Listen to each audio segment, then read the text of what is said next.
Ministan birnin tarayya Abuja Malam Muhammad Musa Bello ya bayar da umarnin dakatar da dukkanin ayyukan fasa duwatsu da haƙa rijiyoyin burtsatse a yankunan da aka sami wata karamar girgizar ƙasa a yankunan Mfafe, Gwarinfa da Garki da ke birnin tarayya Abuja har ya zuwa lokacin da za a sami sakamakon bincike da ake yi akan sanadiyar faruwar al'amarin. Malam Muhammad Musa Bello ya buƙaci al'ummar birnin da su ci gaba da gudanar da al'amuransu na yau da kullum, kuma kada kowa ya daga hankalinsa domin hukumar za ta tabbatar da ganin cewa kwararru na cikin gida da na waje sun gudanar da bincike dangane da faruwar wannan al'amari. Binciken farko akan al'amarin da ya nuna cewa ayyukan fasa duwatsu da gine-ginen rijiyoyin burtsatse ne sanadiyar faruwar motsin ƙasa, inda ministan ya ce don haka ya zama wajibi a dakatar da ayyukan fasa nakiya da ginin rijiyoyin burtsatse. Wasu daga cikin al'ummar yankin Mfafe sun bayyana cewa a can baya sun fuskanci irin wannan al'amari kaɗan-kaɗan, amma na wannan karo shine wanda ya fi matuƙar firgita su. Al'amarin motsawar kasar dai ya fi kamari a yankunan Maitama da Mfafe, sai dai kuma an ji motsin a wasu sassa kamar Gwarinfa, a Sokoro, Katamfe, Otako, Dutsen Alhaji da dai sauran sassan birnin da dama. Hukumar bayar da agajin gaggawa ta birnin tarayya Abuja nema ta bayar da lambar ta kiran gaggawa 112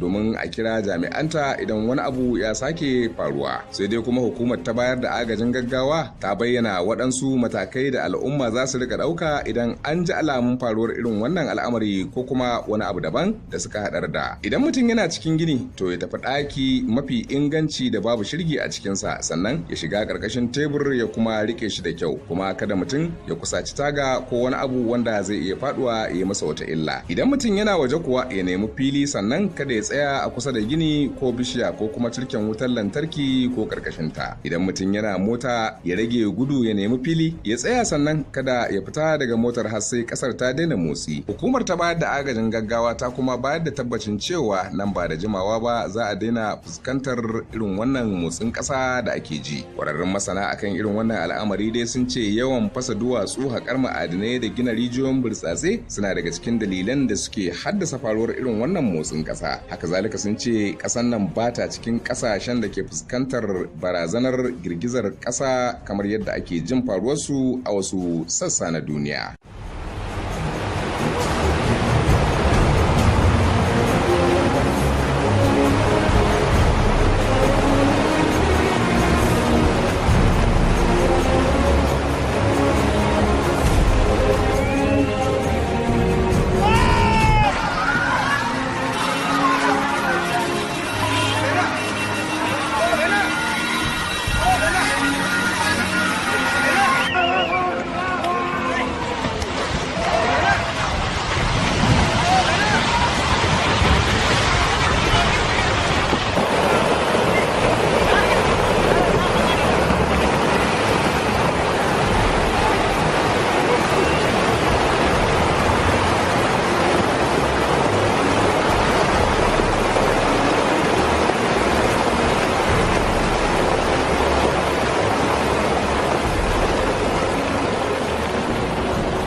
Một phố về